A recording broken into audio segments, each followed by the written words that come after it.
Hello दोस्तों, welcome back to my another video. तो आज था मेरा सीईटी प्रिपरेशन का डे 30। तो आज अपन इसमें देखने वाले हैं कि मैंने डे 30 में क्या टॉपिक कंप्लीट किए और कितने टॉपिक मेरे छूट गए हैं या फिर क्या क्या टारगेट मैंने कंप्लीट किए और क्या स्ट्रेटेजी थी। तो सबसे पहले मैंने हिंदी में आप लोगों को कल भी बताया था कि मैंने हिंदी में 50 विलोम शब्द और 20 पर्यायवाची शब्द लिए थे जो मुझे याद करने हैं। और ये आप सोच रहे होंगे कि 20 पर्यायवाची मतलब कि नॉर्मल चीज़ है और अभी एग्ज़ाम को मतलब कि थोड़े दिन है तो आप लोगों के लिए नॉर्मल होगा, बट मेरे माइंड में इतना ही डाटा सेट होता है कि अपन विलोम शब्द तो चलो याद कर लेते हैं, मतलब ये सरल चीज़ है। बट पर्यायवाची है ना, ये सब मतलब कि अपन ज़्यादा डाटा लेंगे ना तो अपने दिमाग में सेट नहीं होगा। तो अपने जो याद हो सके ना उतना ही लेना चाहिए, उतनी चीज़ें याद करनी चाहिए, चाहे कम करो बट अच्छे से तो करो। अगर मैं यहाँ पर 50 ले लूँ, मुझे याद 10 ही नहीं रह रहे हैं बाद में, तो उसका क्या फ़ायदा है। तो इसलिए 20 ले रही हूँ तो 20 को कन्फर्म तो याद करूँ कि हाँ भाई मैं इसको कर सकती हूँ। तो इस टाइप से याद करना है मेरे को, तो इसलिए मैं कम लेकर चल रही हूँ। प्रीपोजिशन वाला टॉपिक लिया था जो मेरा मतलब कि कंप्लीट नहीं हुआ, क्योंकि एक लंबा टॉपिक है और मेरे को इंग्लिश वैसे ही थोड़ी धीरे धीरे समझ आती है, तो इसलिए मतलब कि ये मेरा लंबा चलने वाला है। और फिर मैथ पे आते हैं। तो मैथ में मैंने क्षेत्रफल के जो क्वेश्चन प्रैक्टिस थे वो करनी थी, क्योंकि क्षेत्रफल एक ऐसा टॉपिक है जिसमें क्वेश्चन प्रैक्टिस की अपन को बहुत ज़्यादा ज़रूरत है। एक ये हार्ड टॉपिक जैसा ही है, तो इसलिए मैंने इसकी क्लासेस तो पहले ले ली थी बट क्वेश्चन प्रैक्टिस की थी। और आप अगर मैथ की क्वेश्चन प्रैक्टिस करना चाहते हैं तो मैथ आजकल हर गवर्नमेंट एग्जाम में लगती है, तो आप कहीं से भी यूट्यूब पे भी हज़ारों क्वेश्चन प्रैक्टिस के वीडियोस आते हैं। कोई भी अच्छे से टीचर से आप क्वेश्चन प्रैक्टिस तो कर ही सकते हो। ये थोड़ी ना बोल रहे हो कि आप स्टार्टिंग से उसकी थ्योरी से स्टार्ट करके पढ़ो, नहीं, आप क्वेश्चन प्रैक्टिस के लिए किसी भी टीचर को चूज कर सकते हो। क्योंकि अपना जो मतलब कि उस चीज़ का जो मेन आधार होता है उसके बेस पर ही अपन को क्वेश्चन सोल्व करने होते हैं, तो अपन को वो आते हैं, अपने को तो बस क्वेश्चन प्रैक्टिस करनी है। तो आप क्वेश्चन प्रैक्टिस यूट्यूब पे भी कर सकते हो या फिर कोई बुक वगैरह लाकर भी कर सकते हो। फिर साइंस में मैंने मानव नेत्र वाला टॉपिक किया था, ये मतलब कि अच्छे से समझ लिया है मैंने कि कहाँ क्या है इसमें। और इसकी क्वेश्चन प्रैक्टिस भी मेरी जो एयर एंड की बुक है उसी से लगा रही हूँ फ़िलहाल तो। फिर आर्ट एंड कल्चर में मेरा संत व लोक देवता वाला टॉपिक था, जिसके मतलब कि मैंने आज इसको कंप्लीट कर दिया, क्योंकि कल भी मेरा यही टॉपिक था। तो अब मेरी जो राजस्थान जियोग्राफी, राजस्थान हिस्ट्री तो कंप्लीट हो चुकी है, अब मुझे आर्ट एंड कल्चर को कंप्लीट करना है।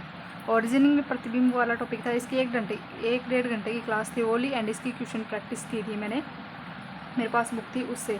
तो ये था मेरा डे 30 का टारगेट ऑल जो मैंने कंप्लीट किए हैं। और अभी भी अगर आप लोगों में से किसी ने मतलब कि स्टार्ट नहीं की है स्टडी तो प्लीज़ स्टार्ट कर दीजिए, क्योंकि अगर आप अभी से भी स्टार्ट कर सकते हैं, क्या पता किस्मत किसकी कितनी अच्छी हो, तो आपका हो सकता है। 40% लाने हैं, बट 40% में अब की बार नेगेटिव मार्किंग है। और मेरे जैसे बुद्धू इंसान तो मतलब कि मैं तो ज़्यादा नेगेटिव मार्किंग में ही मार खाती हूँ। अब की बार देखते क्या होता है, कि अब की बार मैं ऐसा ही सोच रही हूँ, जो चीज़ें मेरे को आती है ना मैं ज़्यादा उन्हीं पे फोकस करूँ, हर जगह हाथ नहीं मारूँ कि ये भी मैं ले लूँ ये भी मैं ले लूँ, मतलब कि सारी चीज़ें याद करूँ। जिस पे ज़्यादा फोकस है मेरा, मतलब कि जो चीज़ मेरे को ज़्यादा समझ में आ रही है उस पर ज़्यादा फोकस कर रही हूँ अब की बार। फिर इसी के साथ मैंने अपने डे 31 के टारगेट बनाए हैं जो मुझे कल करने हैं। सो एक बार आपके साथ मैं वो भी शेयर कर दूँ कि मेरा कल क्या रहने वाला है। तो डे 31 में मेरे वही हिंदी में 50 विलोम शब्द और 20 पर्यायवाची शब्द रहने वाले हैं।